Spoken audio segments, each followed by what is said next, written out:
अच्छा रिकॉर्ड, मुझे मोल्स भी निकालने हैं सपोज, ठीक है, N2 के, तो क्या करना पड़ेगा, W2 डिवाइडेड बाय M2 करना पड़ेगा।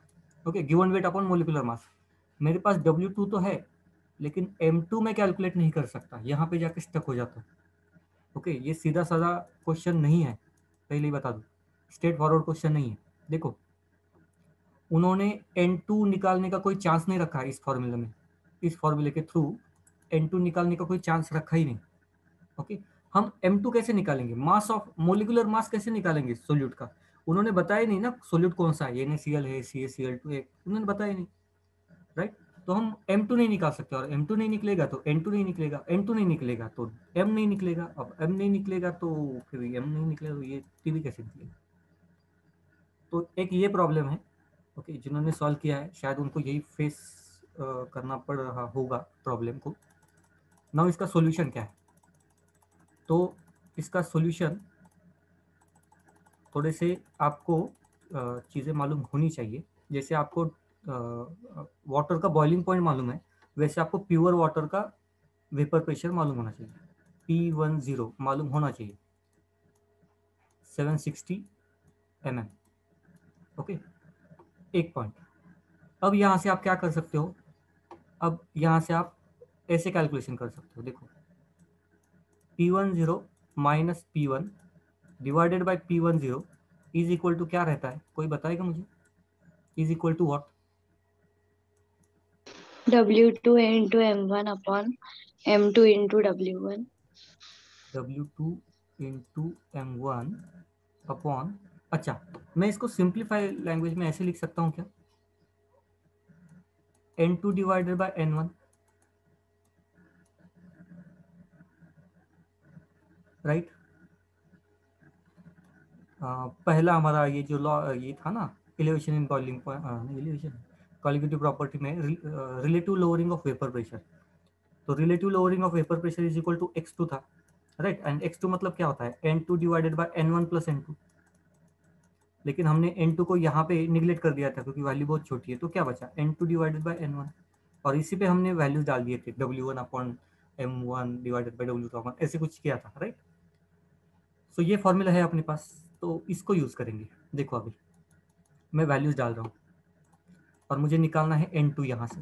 ओके, तो N2 निकालना है, P10 की वैल्यू 760 माइनस P1 की वैल्यू 732 डिवाइडेड बाय P10 मतलब 760 इज इक्वल टू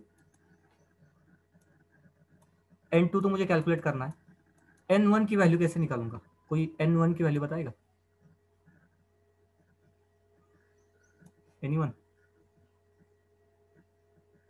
नहीं, N1 number of moles of water, water का वेट दिया है ना, 100 डिवाइडेड बाय 18। ओके, सो इसी इक्वेशन को मैं N2 के लिए रीअरेंज करता हूँ, यही इक्वेशन को मैं N2 के लिए रीअरेंज करने जा रहा हूँ। N2 इज इक्वल टू, तो ये कितना हो गया, 28 डिवाइडेड बाय 760। अब ये यहाँ पे लेके आऊँगा अपोजिट साइड में, so it becomes into 100 divided bye 18, सिर्फ 18। ओके, सो ये और ये कैंसिल हो गया, सो मैं N2 को सिर्फ इतना लिख रहा हूँ, 28 डिवाइडेड बाय 76 इंटू 18। यहाँ तक क्लियर, N2 की वैल्यू कहाँ से निकाली, क्लियर हो गया, 280 होगा ना वो, हाँ 280 होगा, अच्छा नीचे यहाँ पे 280 होगा, करेक्ट, और कुछ बाकी है नहीं हो, यहाँ तक क्लियर हो गया ना। हाँ सर। अब हम M निकाल सकते हैं क्योंकि N2 हमें मिल गया, तो हम M निकालेंगे। डायरेक्टली मैं फॉर्मूले के पास जाता हूँ, delta T B is equal to, delta T B is equal to, K B की वैल्यू क्या है, K B 0.52, so it is 0.52 into, अब M के लिए मुझे, मैं डायरेक्टली वैल्यूज लिख रहा हूँ, M is nothing but N2, तो N2 हमारा ये है 280 divided by 76 into 18 N2 divided by W1. W1 मतलब वाटर का मास जो कि है 100, ओके, इनटू 1000 क्योंकि ये ग्राम में, ओके। तो ये कैंसल। नाउ अब हमें कैलकुलेशंस की तरफ ध्यान देना पड़ेगा अभी थोड़ा बहुत। 8 9 10 7 12 13 9 10 7, ओके।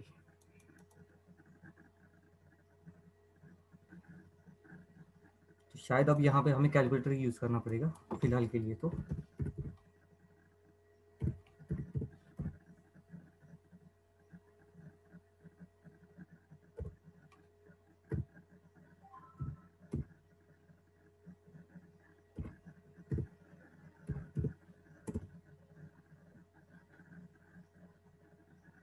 दूसरा कुछ कर सकते हैं क्या?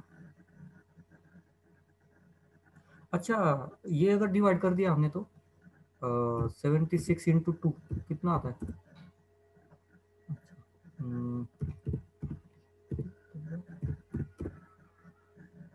ये भी नहीं होता।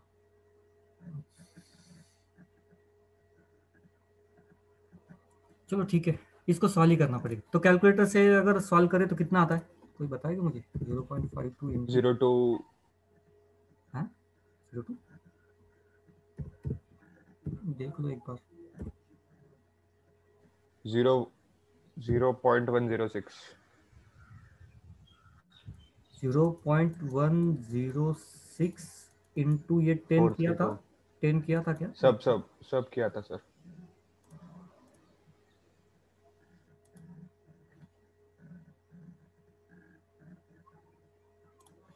एक मिनट, एक बार क्रॉस चेक करना चाहता हूँ।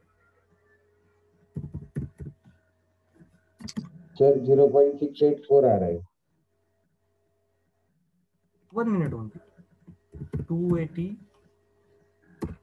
into 10 divided by 76 divided by 18, मेरा तो 1.06 आ रहा है। हाँ सर, वो इंटू 10 नहीं किया था, सॉरी।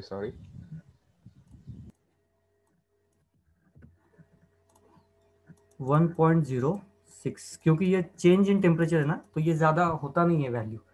1 2 3 टेम्परेचर बहुत हो गए उसको। तो यही लॉजिक से मैं ये बोल रहा था कि वो 1 के पास मतलब शायद डिजिट का प्रॉब्लम। ओके, सो ये डेल्टा टीबी की वैल्यू आ गई। नाउ डेल्टा टीबी मतलब हम ऐसे लिखते हैं ना इसको, TB minus TB0 is equal to 1.06। अब प्योर वाटर का TB0 कितना है? 100 is equal to 1.06। So TB is equal to 100 plus 1.06 is equal to 101.06।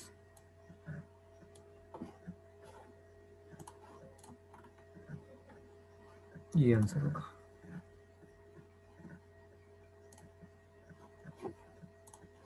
बोलो कोई डाउट?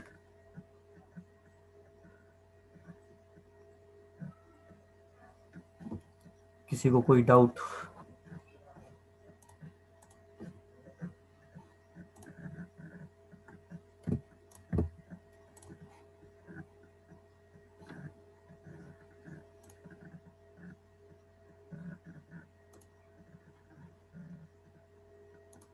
यस, नहीं, किसी को डाउट वगैरह नहीं है?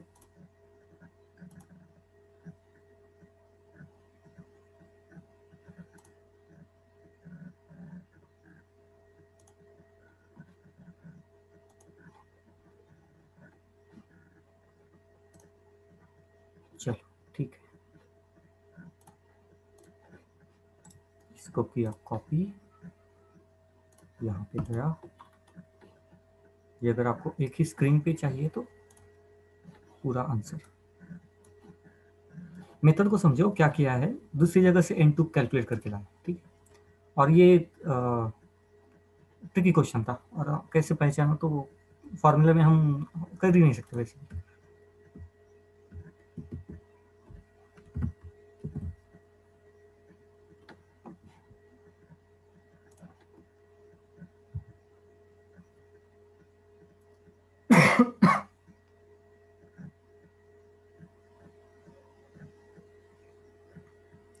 Next question, the vapour pressure of solvent decrease by 10 mm of mercury. ये यूनिट है 10 mm ऑफ मर्क्यूरी। तो वेपर प्रेशर सॉल्वेंट का डिक्रीज हुआ है। When a non volatile solute was added to a solvent, the mole fraction of solute in the solution is 0.2। तो mole fraction भी दिया है सोल्यूट का। What should be the mole fraction of solvent if the decrease in vapour pressure to be 20 mm of mercury. तो दो condition दी है, पहले condition में मोल फ्रैक्शन दिया है एंड डिक्रीज कितना हुआ वो दिया है। तो बहुत सिंपल क्वेश्चन है ये। दो कंडीशन दिए, एक कंडीशन से कांस्टेंट वैल्यू को निकालना है, वही कांस्टेंट को दूसरे कंडीशन के लिए अप्लाई करना है। देखो तो पढ़ के मुझे बताओ तो सॉल्व कर सकते हैं क्या, लॉजिक लग रहा है क्या?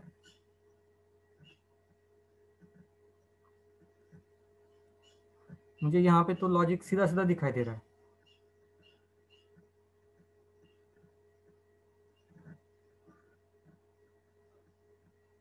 मुझे यहाँ पे लॉजिक सीधा सीधा दिखाई दे रहा है।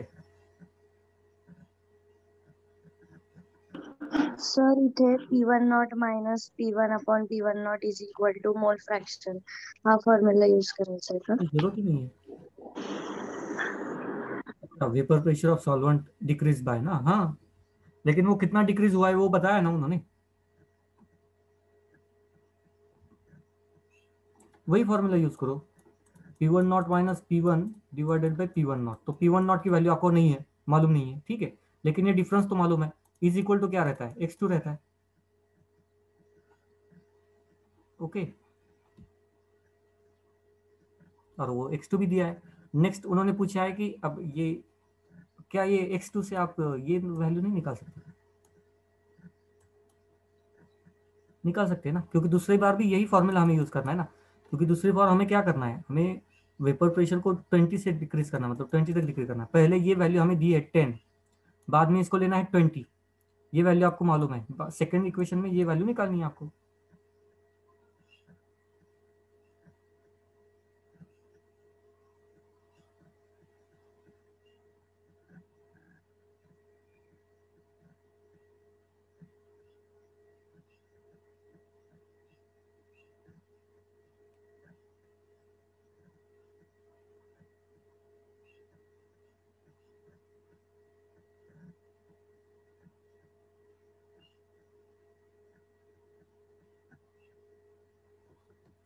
आंसर आ गया क्या? अच्छा, लोकेश का आंसर आ गया। लोकेश ये फाइनल आंसर होगा तो गलत है। ये आपने कौन सा निकाला और कौन सा पूछा है वो देखो, कौन सा निकाला है और कौन सा पूछा है वो देखो। हाँ दर्शन, आंसर क्लियर है, करेक्ट। देखो तो यही फॉर्मूला को यूज करना है। चलो सॉल्व करके देता हूँ, अब थोड़ा सा डायरेक्टली सॉल्व करके देता हूँ, ठीक है। P20 माइनस P10, या ऐसे नहीं लिखते ना, P10 minus P divided by P10 is equal to x2। Okay, सो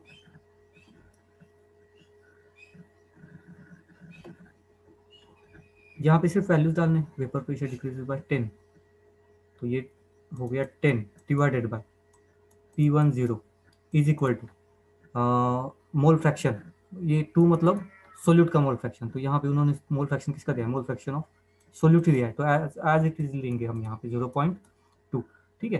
तो यहाँ पे हमें P10 की वैल्यू मिल गई। P10 is equal to how much, इसको हम डिवाइड कर देंगे। अच्छा ये यहाँ पे, तो ये डिवाइड हो जाएगा, उल्टा हो जाएगा। सो 10 डिवाइडेड बाई 0.2 कितना आएगा, 50, राइट। P10 की वैल्यू मिल गई। नाउ सेकंड केस में यही फॉर्मूला यूज करेंगे, P10 minus P divided by P10, ठीक है, इज इक्वल टू x2। अब उन्होंने क्या कहा है सेकंड केस में, यहां तक थी first case, what would be the mole fraction of solvent. Solvent का है, सोल्यूट नहीं कहा, यहाँ पे हमें सोल्यूट मिलेगा, ठीक है। तो मतलब x1 कैलकुलेट करना है हमें, x1 x2 नहीं। तो पहले तो x2 कैलकुलेट करना पड़ेगा, बाद में x1 निकालेंगे, लेकिन फाइनल आंसर सॉल्वेंट का पूछा है। If the decrease in vapour pressure is 20, तो यहाँ पे जो डिक्रीज होगा ना ये ऊपर का, ये 20 होगा। तो 20 डिवाइडेड बाय P10 की वैल्यू मिल गई 50 इज इक्वल टू x2। तो ये होगी हमारी x2 की वैल्यू। ओके, कितनी होगी 0.4 is equal to x2। Then हमें निकालना है x1, लेकिन x1 के लिए हमें मालूम है x1 is equal to 1 minus x2। तो 1 माइनस 0.4, ये अच्छा यहाँ पे है ना, हाँ 0.4 इज इक्वल टू कितना 0.6। आई होप ये किसने क्वेश्चंस पूछे थे, कौशल ने शायद। सारे आंसर्स हो गए। Last one was quite simple. हाँ, लास्ट वन का थोड़ा सा कंपैरेटिवली सिंपल था। चलो अब बात करते हैं कुछ दूसरे क्वेश्चंस की।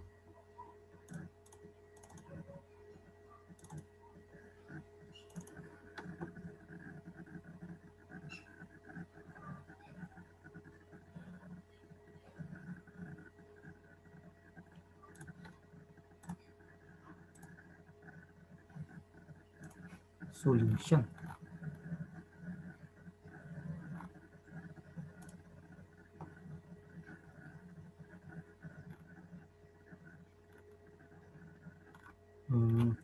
थोड़ा सा अगर मैं रैंडमली ले लूँ इन क्वेश्चंस को,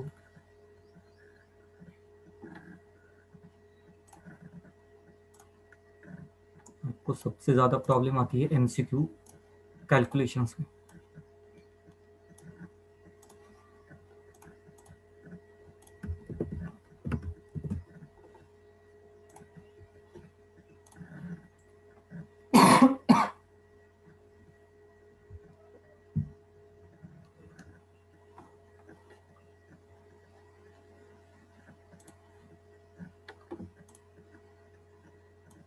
कैलकुलेटर यूज करना है, यूज कर सकते हो। सॉल्व करना है, लेकिन इसको देखो कैसे सॉल्व करेंगे। How many grams of concentrated nitric acid solution should be prepared used to prepare 250 ml of 2 molar HNO3?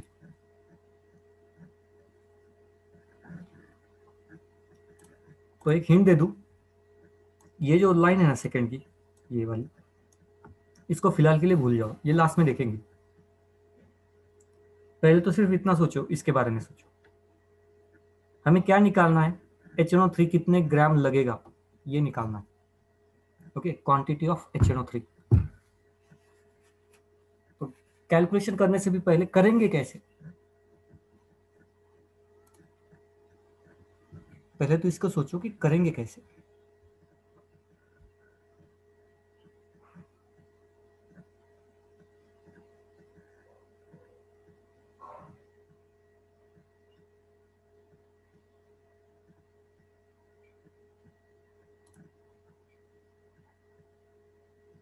कोई बताएगा क्या करना पड़ेगा मुझे, कौन सा फॉर्मूला मैं पहले लिखूं।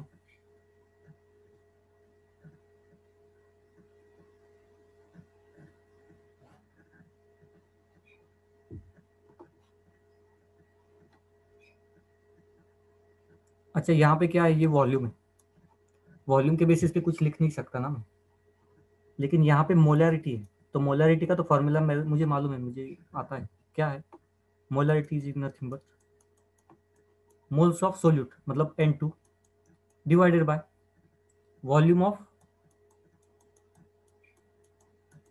सॉल्वेंट या solution, basically solution in litre. Okay, तो यहाँ से मुझे N2 मतलब N2, ये N2 कौन है, ये N2 is nothing but HNO3, क्योंकि हम यहाँ पे HNO3 का सॉल्यूशन बना रहे हैं ना, तो HNO3 N2 है in water, obviously nitric acid है ना, तो नाइट्रिक एसिड वाटर भी बनाते हैं, तो N2 HNO3। तो यहाँ पे N2 मुझे मिल जाएगा, जिसको मैं बाद में ग्राम में कन्वर्ट कर सकता हूँ, राइट।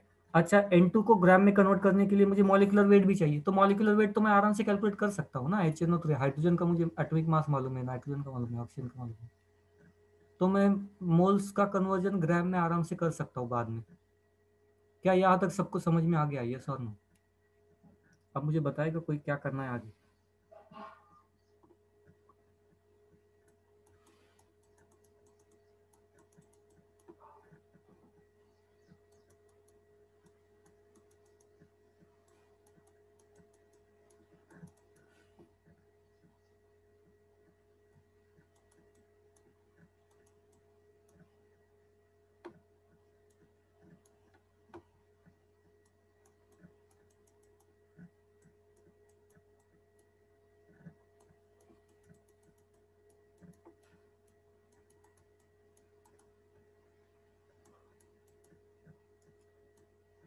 यहाँ तक समझा क्या?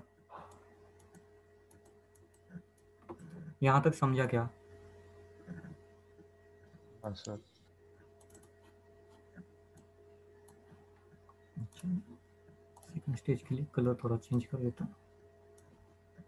Next, N2 is nothing but given weight W1 divided by molecular mass, HNO3 का molecular mass, एक hydrogen, nitrogen 14, oxygen 16, sodium 32, sulphuric 48, 48, so it becomes 8 and 4 12 आणि 13, 13 first 4 5 6 63, so is equal to M2 M W1 upon M2 W2 upon M2। तो मुझे निकालना है W2 wait, ठीक है। W2 is equal to, इन दोनों का मल्टीप्लिकेशन 0.5 मल्टीप्लाइड बाय 63 कितना आएगा?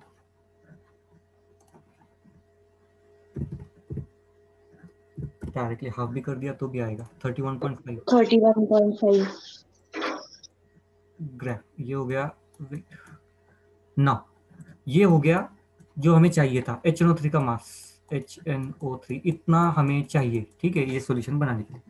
ये हो गया पहला पार्ट। अब सेकंड पार्ट के पास आते हैं, ये वाला, ठीक है। The concentrated acid is 70% of HNO3, मतलब हमें इतना चाहिए, ओके, लेकिन जो हमारे पास है ना वो इम्प्योर है, वो 70% HNO3 उसमें प्रेजेंट है। करेंगे कैसे उस चीज को? देखो 70% का मतलब क्या है, अगर मैं यहाँ पे एक मिनट अभी कलर और चेंज कर देता हूँ। अगर मैं 100 ग्राम ले लूँ HNO3, 100 ग्राम, तो उसमें HNO3 कितना आएगा? ये सॉल्यूशन कॉन्सेंट्रेटेड एसिड अगर मैं 100 ग्राम लूँ तो कितना आएगा, कितने ग्राम आएगा? 100%। हाँ, इस सेंटेंस के हिसाब से कितने ग्राम आएगा अगर मैं 100 ग्राम ले लूँ तो?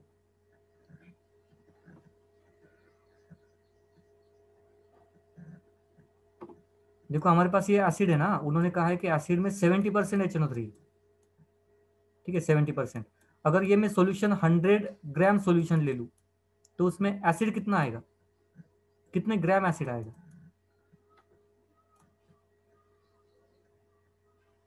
100। नहीं तो 100 ग्राम कैसे एसिड आएगा?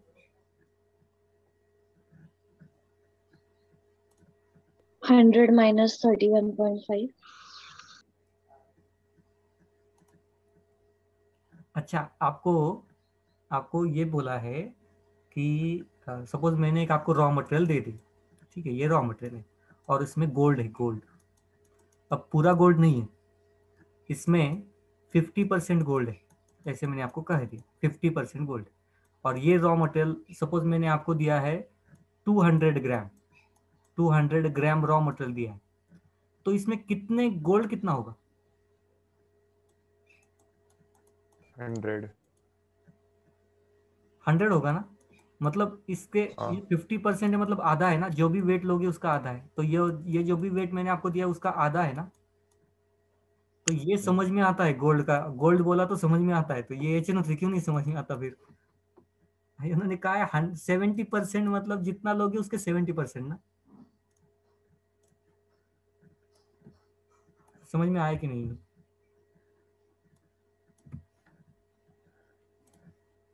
नहीं आया अभी भी समझ में?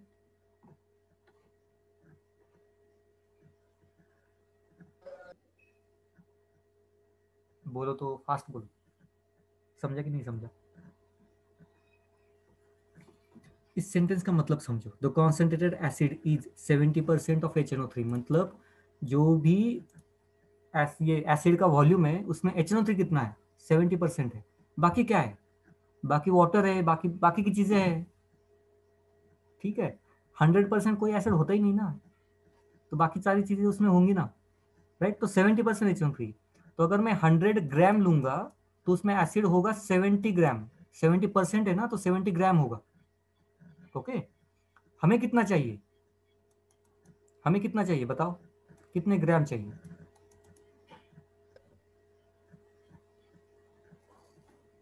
ये निकाला ना हमने, इतने ग्राम चाहिए हमें, 31 31.5 ग्राम चाहिए। तो उसके लिए कितना लेना पड़ेगा, तो ये इसको y लिखेंगे और क्रॉस मल्टीप्लिकेशन करेंगे। Okay, so y is equal to 31.5 multiplied by 100 divided by 70।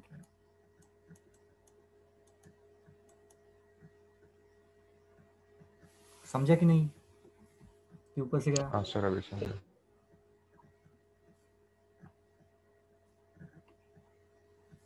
देखो तो अभी आंसर क्या आता है, 7 से डिवाइड करके देखो, 315 डिवाइडेड बाय 7, 728, 728, 45 4 के आसपास आ गई, 45 आंसर आना चाहिए।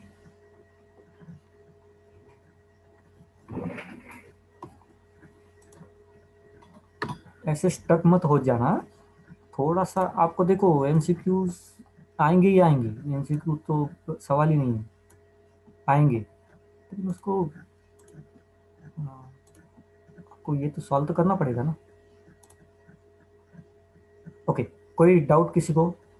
ये मैं जानबूझ के आज एमसीक्यू ले रहा हूँ, कंसेप्ट बेस्ड क्वेश्चन ले ही नहीं रहा हूँ जानबूझ के, क्योंकि मुझे मालूम है कंसेप्ट बेस्ड क्वेश्चन क्या रहेंगे, आई वैल्यू पे रहेंगे, नहीं तो 2-3 फॉर्मूला। इस पे क्वेश्चन फॉर्मूलेज हैं, क्वेश्चन इस पे आता है, घुमा फिरा के आते हैं, मोलरिटी मोलरिटी, मेन पार्ट उसका यही है। चलो, कोई डाउट नहीं है किसी को?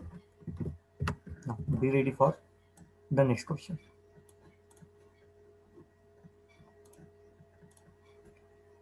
और सॉल्यूशन ऑफ सुक्रोज, जिसका उन्होंने मॉलिक्यूलर मास भी दिया है, has been prepared by dissolving 68.5 gram of sucrose in 1000 gram of water. तो सुक्रोज को डिसॉल्व किया है 1000 ग्राम ऑफ वाटर में, मतलब 1 kg water. The freezing point of solution obtained will be, freezing point कितना होगा? उन्होंने KF की वैल्यू भी दी है, और वाटर में आप कुछ भी चीज डालोगे तो बॉइलिंग पॉइंट इंक्रीज होता है एंड फ्रीजिंग पॉइंट डिक्रीज होता है। आइडियल वाटर का फ्रीजिंग पॉइंट है 0, और डिक्रीज होने के बाद फ्रीजिंग पॉइंट 0 से कम, मतलब निगेटिव में आना चाहिए। यहाँ पे एक ऑप्शन पॉजिटिव है, तो ये तो हमारा आंसर बिल्कुल नहीं होगा, तो ये तो बात खत्म हो गई। अब सिर्फ आपको ये सोचना है और देखना है तीनों में से कौन सा है। पहले तो सोचो, फॉर्मूलाज लिखो, और गिवन वैल्यू कहाँ कहाँ है और क्या क्या करके हम निकाल सकते, पहले उसको ढूंढो, एक बार क्रॉस चेक करो, और अगर हो रहा है, ऐसे दिखाई दे रहा है, तो ही कैलकुलेशंस भी करना, ठीक है। और अगर ऐसे दिखाई दे रहा कि इस फॉर्मूला से हो सकता है, तो मुझे वो फॉर्मूला पहले बताओ।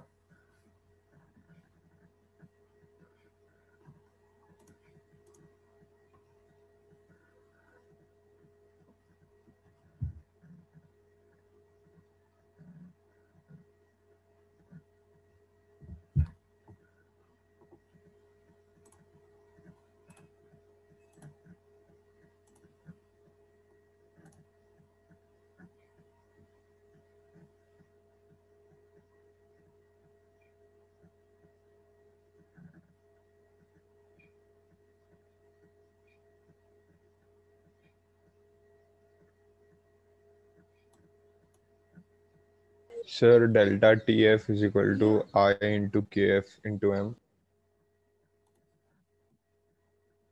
Delta TF is equal to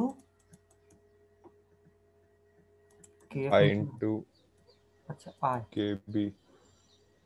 तो I का सवाल ही नहीं है, सुक्रोज डिसोसिएट होता ही नहीं है, I को छोड़, KF इंटू M। हाँ sir. Okay, so delta TF is equal to KF 1.86 into M, M मतलब N2 divided bye W1 into 1000, तो 1.86 इंटू N2 मतलब number of moles of solute. तो सुक्रोज कैसे निकालोगे? 68 दिया है ना सर उन्होंने, 68.5 divided by 342 okay, into into ऊपर 1000 सर। ऊपर भी आएगा नीचे भी आएगा, क्योंकि W1 की वैल्यू भी 1000 है ना। हाँ हाँ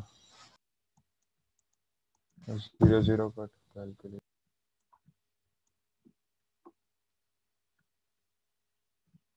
इससे ये डिवाइड हो रहा है क्या? ये शायद ये इसके डबल है शायद, क्रॉस चेक करके देखो तो ये शायद इसके डबल है। हाँ sir 0.200। 1.86 is equal to 0.200। Sir ए आंसर है 0.372। सर 0.372। 36 के आसपास होगा, 36 या 37, हाँ ये आंसर हो सकता है। सर लेकिन इसमें हमने आई का वैल्यू निगलेक्ट किया क्योंकि डिसोशिएट नहीं होता, तो सर वैसे मतलब इग्नोर कर सकते हैं क्या वैल्यूज, अगर हमको मतलब पता है कि वो डिसोशिएट नहीं होगा तो? निगलेक्ट नहीं, आई की वैल्यू यहाँ पे 1 होती है, तो मैं 1 भी लिखूँ तो क्या फर्क पड़ेगा। अच्छा 1, अच्छा हाँ ठीक है सर।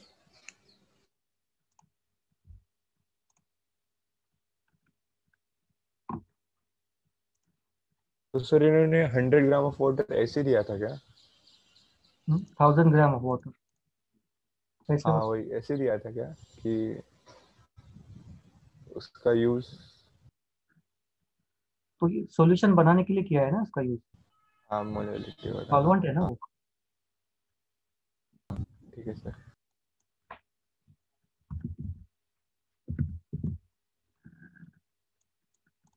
22 इजी है। 0.002 molar aqueous solution of an ionic compound, कोई कंपाउंड फ्रीजेस एट, ये कोई फ्रीजिंग पॉइंट है। Number of moles of ion which 1 mole of ionic compound produces on being dissolved in water will be।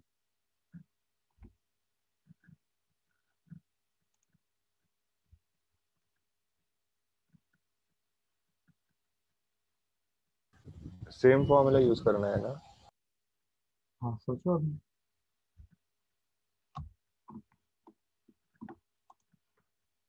अब formula use करना है नहीं करना है ये आपकी मर्जी। उन्होंने क्या पूछा है?